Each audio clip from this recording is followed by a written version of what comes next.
باپ کی بات پر موبائل پر بے تاثر انداز میں انگلیاں چلاتے ہوئے دھیمے سے مسکرایا، پھر سب سے ایکسکیوز کرتا ہوا کوریڈور کی طرف بڑھ گیا، جبکہ تیمور سامنے بیٹے کی پشت پر دانت پسے کہ وہ ایک نمبر کا ہوشیار شخص تھا، جانتا تھا اگر پاس آ کر نہ بیٹھا تو باپ نے تو ہاں کر ہی دینی ہے۔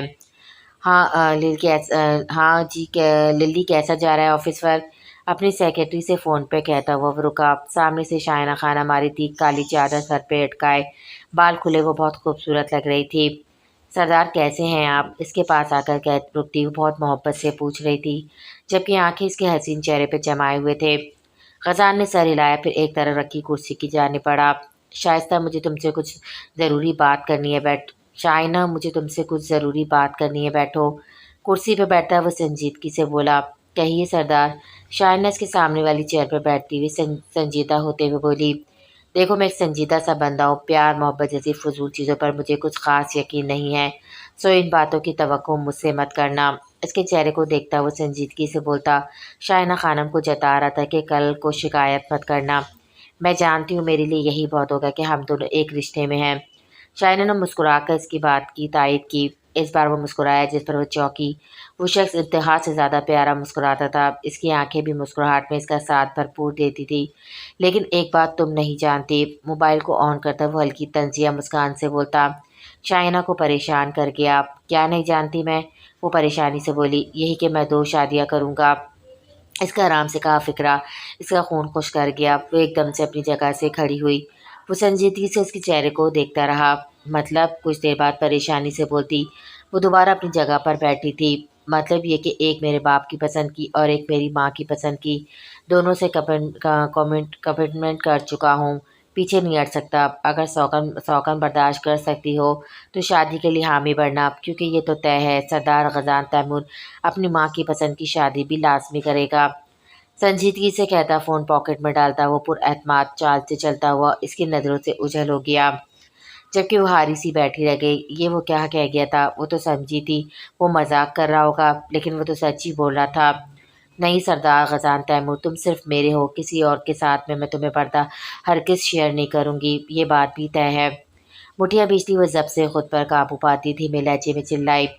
دروازے کے پیچھے کھڑی مہرینہ نے آہستہ سے ہاتھ پر تالی ماری، ہائے اللہ، سردار خوش کر دیا، لیکن میں ان کی مما کو امپریس کیسے کروں گی؟ اور اگر امپریس نہ کر سکی تو وہ کسی اور کو پسند کر لیں گی۔ نہیں مہرینہ، حل ڈھونڈ تاکہ وہ تجھے اپنے بیٹے کے لیے چنے اور مجھے مصر میں لے جائیں۔ واہ واہ، آج رات کیسے نیند آئے گی مجھے؟ خوشی سے بولتی ہوئے اپنے کمرے کی طرف دوڑی تھی۔ سردار اور شائنہ کو اکیلا بیٹھے دیکھ کر ان کی باتیں سننے کے چکر میں وہ دروازے کے پیچھے چھپ گئی تھی۔ سردار کی باتوں نے اسے خوش کر دیا تھا۔ 2 دن سے اسے سخت بخار تھا، وہ نہ کچھ کھا رہی تھی نہ پی رہی تھی، سارا دن چارپائی پہ لیٹی غیر مرئی نکتے پر نظریں جمائے رکھتی۔ نائلہ اور خیام سخت پریشان تھے اس کی حالت پر۔ ہیری یہ شربت پی لو، اس سے آرام آئے گا تمہیں، تمہارے چچا مختار دے کر گئے ہیں، کہہ رہے تھے اس سے تمہارا بخار اتر جائے گا۔ ہیر کے بکھرے بال انگلیوں سے سنوارتی وہ بولی۔ ہیر نے انہیں خالی خالی نظروں سے دیکھا، اب جو اس کے ساتھ ہوا تھا صرف وہی سمجھ سکتی تھی اور انہیں بتا بھی نہیں سکتی تھی۔ اس کی خالی ویران آنکھیں نائلہ کو پریشان کر گئی تھی۔ بیٹا کیا بات ہے، کیوں نہیں بتاتی مجھے؟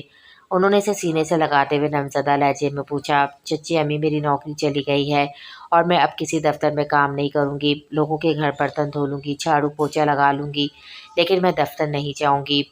سپاٹ لہجے میں بولتی ہوئی نائلہ بیگم کا دل خالی کر گئی تھی۔ ان کی بیٹی اتنے دنوں سے تھی تکلیف میں تھی اور وہ محسوس بھی نہ کر سکی۔ تمہیں کوئی ضرورت نہیں ہے کہیں جانے کی، میں ہوں نا، اب طبیعت بھی بہتر رہتی ہے میری اس لیے کپڑے سلائی کرنے کا سوچا ہے میں نے، اس کام میں پیسے بھی زیادہ ملتے ہیں، بس تم پریشان نہ ہو۔ انہوں نے اس کا سر چومتے ہوئے نرم لہجے میں اس سے کہا، جبکہ وہ چپ رہی۔ گھر میں کچھ کھانے کو تھا نہیں، وہ پریشان کیسے نہ ہوتی؟ اس کی آنکھوں کے گرد چھائے سیاہ ہلکے اس بات کے گواہ تھے کہ وہ لڑکی کبھی بھرپور نیند لے ہی نہیں سکی تھی۔ آج موسم ابر آلود تھا، آسمان پر گہرے سیاہ بادل چھائے ہوئے تھے۔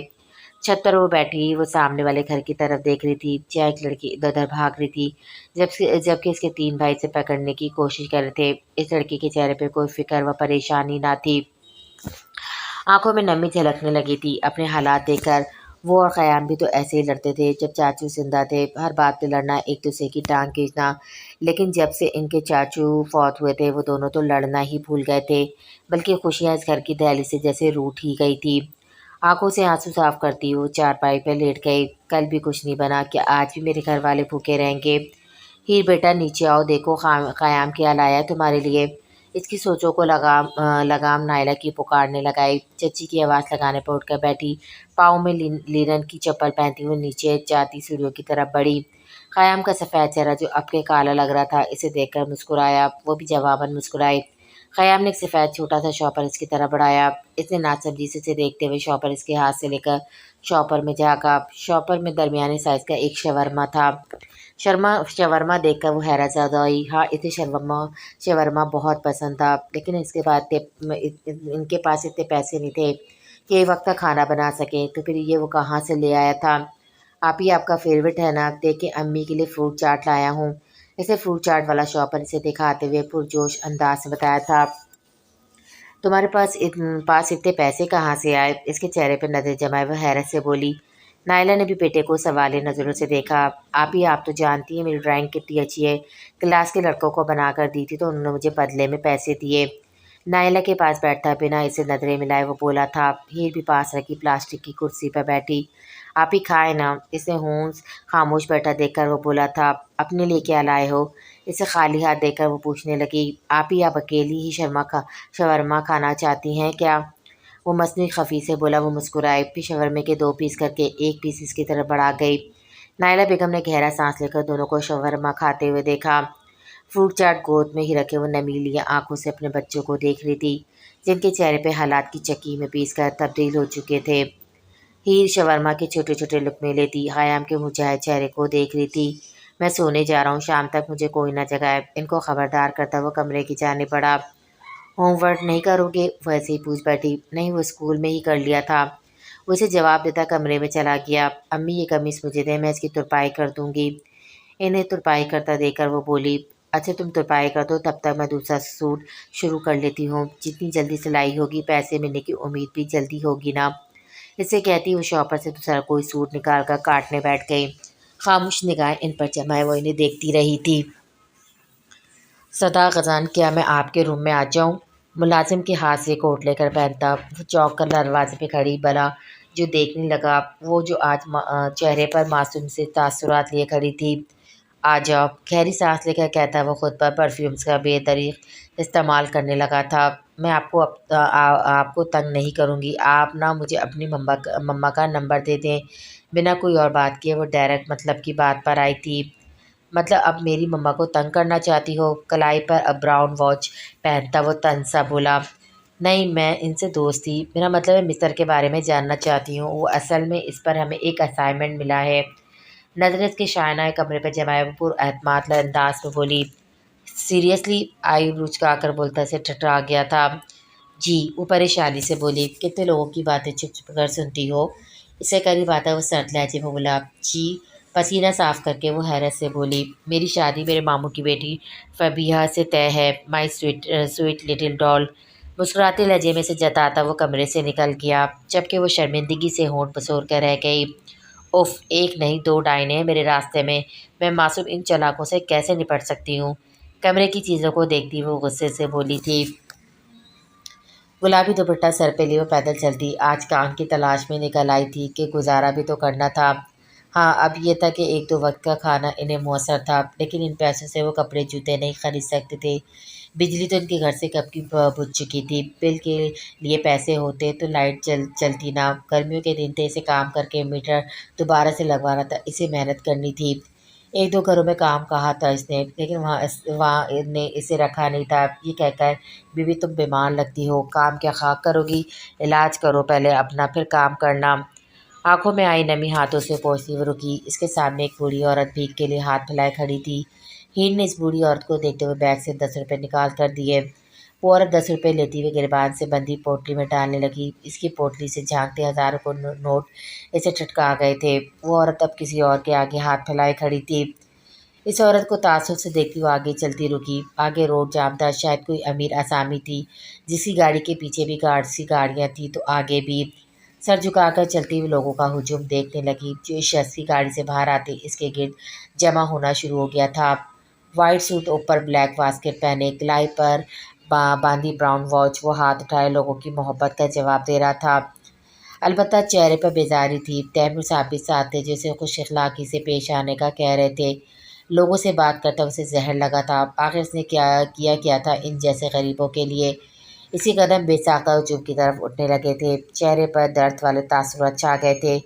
اتنے لوگوں میں اس کا آگے بڑھنا مشکل تھا، لیکن اس نے آگے بڑھنا تھا تاکہ اپنے سردار کو بتا سکے اس کی ریاست کے لوگ بھوک و افلاف سے مر رہے ہیں۔ آخر وہ کیوں نہیں غریبوں کے لیے کچھ کرتے ہیں؟ سارے سکھ امیروں کے لیے ہی تو ہیں۔ وہ راستہ بناتی بہت مشکل سے آگے بڑھنے کی کوشش کری تھی، جو کہ ناممکن تھا۔ ہونٹ بیچے وہ آگے بڑھنے کی تدبیر سوچنے لگی۔ اس کا گھٹ اب لوگوں کو ہٹانے لگے تھا۔ بے بسی سے وہ ہونٹ بیچے سردار کو دیکھنے لگی تھی۔ غزان تیمور خان، وہ جو گاڑی میں بیٹھنے لگا تھا، کسی کی اسپیکر سے آتی بلند آواز پر اسے رکنا پڑا تھا۔ وہ حیرت سے پلٹا تھا۔ سب لوگ حیرت سے لڑکی کو دیکھنے لگے تھے، جو سردار لگانا شاید بھول گئی تھی۔ ریاست میں اسے جرم سمجھا جاتا تھا۔ آنکھوں سے براؤن شیڈ کا چشمہ ہٹاتا اس لڑکی کو دیکھنے لگا۔ وہ اس کی طرف بڑھ رہی تھی۔ لوگ خود بخود اب اسے راستہ دیتے جا رہے تھے کہ یہ بھلا کون تھی۔ وہ سردار کو غزان تیمور کہہ رہی تھی۔ مائک اس نے ایک رپورٹر سے لیا تھا۔ تیمور صاحب سمیت سب نے اسے گھورا۔ سردار غزان آنکھیں سکڑے اس لڑکی کو دیکھ رہا تھا۔ آپ کو سردار میں نے کیوں نہیں کہا؟ پوچھیں گے نہیں؟ اس کے سامنے آتی بنا ڈرے جھجکے وہ بولی تھی۔ پتہ نہیں اس کمزور لڑکی میں اتنی ہمت کیسے آ گئی تھی۔ یہ شاید حالات نے اسے یہ سب کرنے پر مجبور کر دیا تھا۔ اے لڑکی، زبان سنبھال کر بات کرو۔ تم جانتی ہو تم کس سے مخاطب ہو؟ یوں سردار کے پیچھے کھڑے شخص نے غصے سے اسے ٹوکا۔ جانتی ہوں میں کس سے مخاطب ہوں، لیکن کیا یہ جانتے ہیں کہ میں کون ہوں؟ وہ الٹا ان سے سوال پر اتر آئی تھی۔ اب سب لوگ اس لڑکی کو حیرت سے دیکھنے لگے تھے۔ سردار غزان نے بنا کوئی تعصب چہرے پر سدائے اس لڑکی کو آئے لچکا کر دیکھا، جیسے پوچھا ہو کیا مسئلہ ہے تمہارے ساتھ؟ میں ان کی ریاست کی ایک معمولی سی لڑکی ہوں جسے یہ نہیں جانتے، لیکن وہ جانتی ہے، کیونکہ وہ ہمارے سردار وہ سردار جو سردار بننے سے پہلے بہت سے عہد لیتا ہے، جن میں مین عہد یہ ہوتا ہے کہ ان کی ریاست میں کوئی بھوکا نہیں سوئے گا، کوئی بھوکا نہیں رہے گا، یہ سب کی مدد کریں گے، یہ غریبوں کو کام دیں گے، ان کا خیال رکھیں گے، ان پر سب سے زیادہ حق ہم غریبوں کا ہے۔ لیکن یہ اپنا عہد بھول چکے ہیں، تو میں کیوں مانوں انہیں سردار؟ جب میں اور میرے گھر والے روز بھوکے سوتے ہیں، میں ہی کیوں، یہاں پر بہت سے میرے جیسے روز بھوکے ہی سوتے ہیں، تو وہ کیوں مانے انہیں سردار؟ اس کی آواز میں چھپا درد وہاں کوئی سمجھنے والا نہیں تھا، سوائے اس شخص کے جو اس کے چہرے پہ چھائے گہرے غم کے بادل دیکھ رہا تھا۔ تیمور صاحب اس لڑکی کی خبر لینے آگے بڑھنے لگے تھے جب سردار غزان نے ان کا ہاتھ تھاما۔ انہوں نے مجھ پر ایک احسان کیا جو مجھے یاد ہے۔ ایک بار میرے کہنے پر انہوں نے مجھے نوکری دلوائی، لیکن مجھ غریب پر چوری کا الزام لگا کر مجھے وہاں سے نکال دیا گیا۔ ان کا حق نہیں ہم غریبوں کی خبر لیتے رہنے کی۔ میں نہیں مانتی آپ کو اپنا سردار۔ اس گستاخی کے لیے مجھے ہر سزا قبول ہوگی۔ آخر میں اس کی آواز پر آنے لگی تھی۔ وہاں اس کی آواز کے علاوہ دوسرا اور کوئی شور نہیں تھا۔ سردار غزان تیمور خان 2 قدم چل کر اس کے قریب آ کر رکا تھا۔ کچھ اور بھی کہنا ہے آپ کو؟ دونوں ہاتھ کمر پر باندھے وہ سنجیدگی سے اس سے پوچھ رہا تھا۔ اس کا آپ کا کہنا ہیر کو حیرت میں ڈال گیا تھا۔ کس کمپنی میں جاب ملی تھی آپ کو؟ وہ اس معمولی لڑکی کو بھول چکا تھا۔ دن میں وہ بہت سارے لوگوں سے ملتا تھا، ایسے میں وہ عام چہرے والی لڑکی اسے کیسے یاد رہتی؟ سردار آف گروپ کمپنی میں۔ سر جھکا کر وہ بولی۔ احمد اس کی پکار پر ایک سوٹ بوٹ آدمی سرایت سے اس کے سامنے آیا تھا۔ ان کے گھر کا ایڈریس نوٹ کرو۔ اس کے سرد لہجے پر وہ آدمی جلدی سے اس کے گھر کا پتہ پوچھنے لگا۔ کچھ سوچ کر بتاتی ہوئی پلٹنے لگی تھی، اور اتنا کچھ تو کہہ چکی تھی، لیکن اب اتنے لوگوں کو اپنی طرف دیکھ کر وہ شرمندہ ہو گئی تھی۔ وہ کیا کرتی؟ اسے ایسا کہنے پر مجبور کیا تھا اس کے بھائی نے۔ اس کے ہاتھوں پر پڑے چھالوں نے، اس کے دھوپ سے ہوئے سانولے رنگ نے، تو یہ کہتا تھا کہ وہ اسکول جاتا ہے، لیکن اس کا حلیہ صاف بتاتا ہے وہ اسکول نہیں جاتا۔ کیا وہ اپنی بہن کو بیوقوف سمجھتا تھا؟ اس کا تھکا وجود اسے خون کی آنسو رلاتا ہے، لیکن وہ بتاتا بھی تو کچھ نہیں تھا۔ آخر وہ کیا کرتی، کہاں جاتی؟ آج سردار کو دیکھا، پتہ نہیں اس میں اتنی ہمت کیسے آ گئی تھی۔ 1 منٹ محترمہ۔ اسے پلٹتا دیکھ کر اسے پکارتا ہوا ڈرائیور کو گاڑی سٹارٹ کرنے کا بولتا اس کی طرف متوجہ ہوا۔ تیمور صاحب نے کافی غصے سے اپنے خود سر بیٹے کو دیکھا، جس پر ان کا رنگ کم ہی چڑھا تھا۔ انہوں نے شاید غلطی کر دی تھی اسے سردار بنا کر، لیکن کیا کرتے، آخر یہ پگڑی اسی کی سرجانی تھی، گھر کا بڑا بیٹا جو تھا۔ 1 منٹ محترمہ۔ اس کی گھبری بھاری آواز ہیر کو ڈرا گئی تھی۔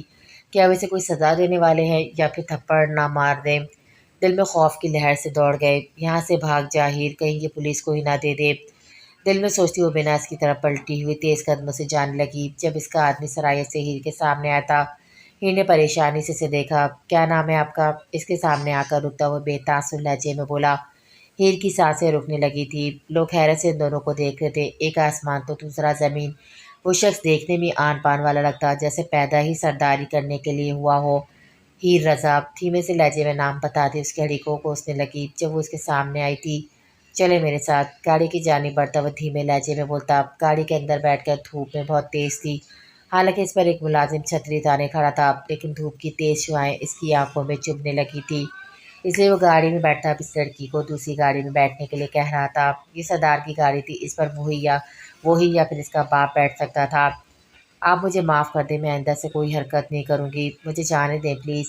کانپتا وجود ہاتھ جوڑے اس شخص کی منت پر اتر آئی تھی۔ کام چاہیے؟ اس کے سخت لہجے پر وہ ایک دم سے چپ ہوئی تھی، پھر کچھ دیر بعد سر ہاں میں ہلا دیا۔ تو پیچھے جو گاڑی ہے اس میں بیٹھیں، کہہ کر وہ گاڑی کا شیشہ چڑھا چکا تھا۔ یہ اس بات کا اشارہ تھا کہ وہ مزید کوئی بات نہیں کرنا چاہتا، اسے کہیں جانا بھی تھا، لیکن اس لڑکی کا مسئلہ وہ پہلے سالو کرنا چاہتا تھا۔ تیمور صاحب اس کے ساتھ بیٹھتے ہوئے قہر بھری نظروں سے اسے دیکھنے لگے۔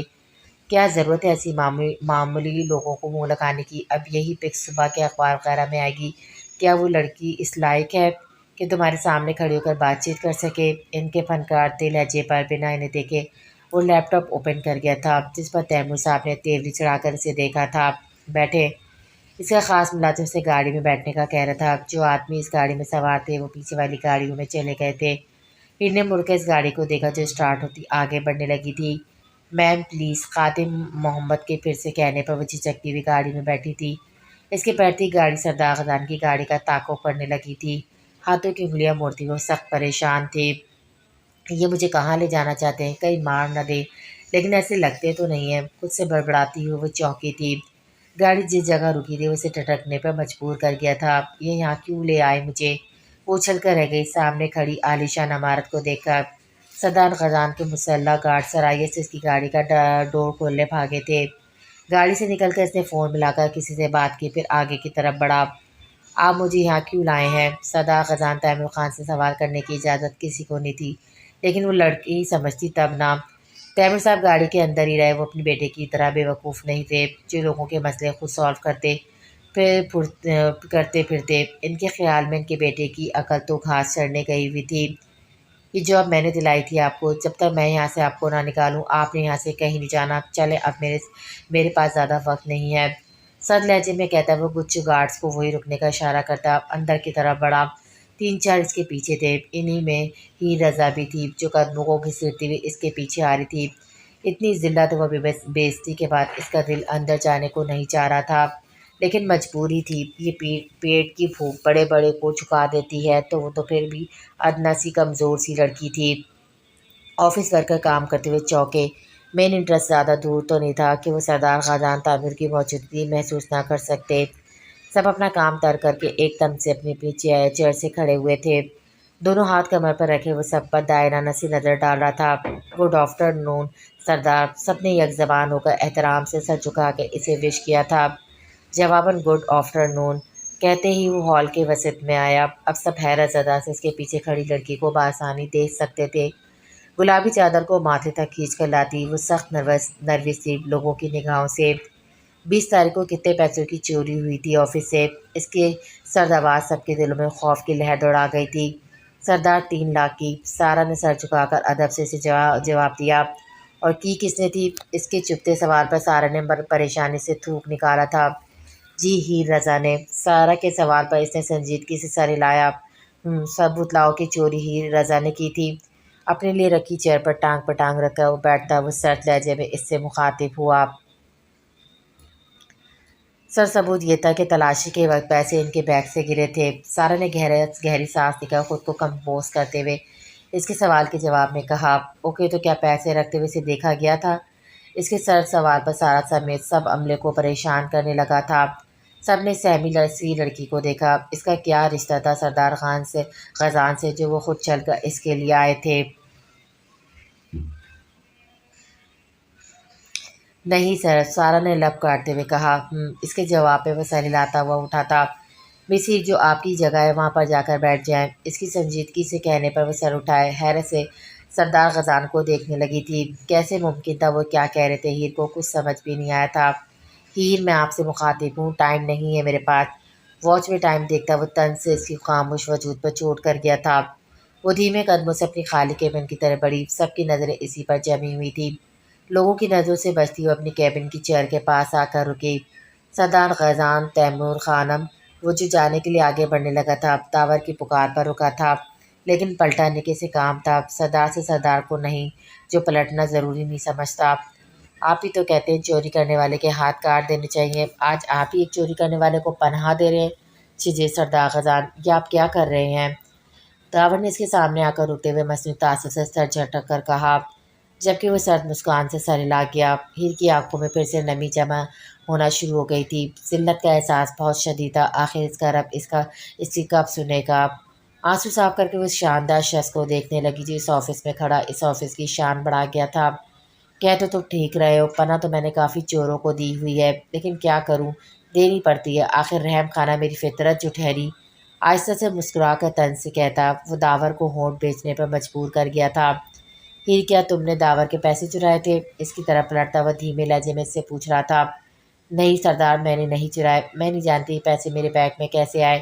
میں واش روم گئی تھی تو جب میں آئی میرا بیگ نیچے گرا ہوا تھا، لیکن میں نے بنا کوئی توجہ دیے بیگ اٹھا کر ٹیبل پر رکھ دیا۔ بھرائے ہوئے لہجے میں کہتی ہوئی سب کو پھر سے خود کو دیکھنے پر مجبور کر رہی تھی۔ اوکے بیٹھو اور اپنا کام کرو۔ ہاں داور، اس کا خیال رکھنا، اگر یہ کوئی غلطی کرے تو کانٹیکٹ میں۔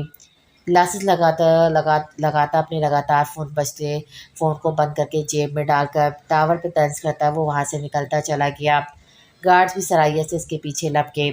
داور اس کی پش کو دیکھ کر طنز سے مسکرایا۔ آخر وہ جو کنفرم کرنا چاہ رہا تھا وہ کنفرم ہو گیا تھا۔ ہلکی مسکان سے ہیر کو دیکھنے لگا جو دونوں ہاتھ گود میں رکھے ساکت سی بیٹھی ہوئی تھی۔ کام کرنے کے یہاں پیسے ملتے ہیں، گود میں ہاتھ رکھنے کے نہیں۔ داور اس کے ساکت وجود پر طنز کرتا اپنے کیبن کی طرف بڑھ گیا۔ لب بیچ کے ایسے لوگوں کو دیکھا جو ابھی بھی حیرت سے دیکھ رہے تھے۔ ان کا دیکھنا تو بنتا تھا نا۔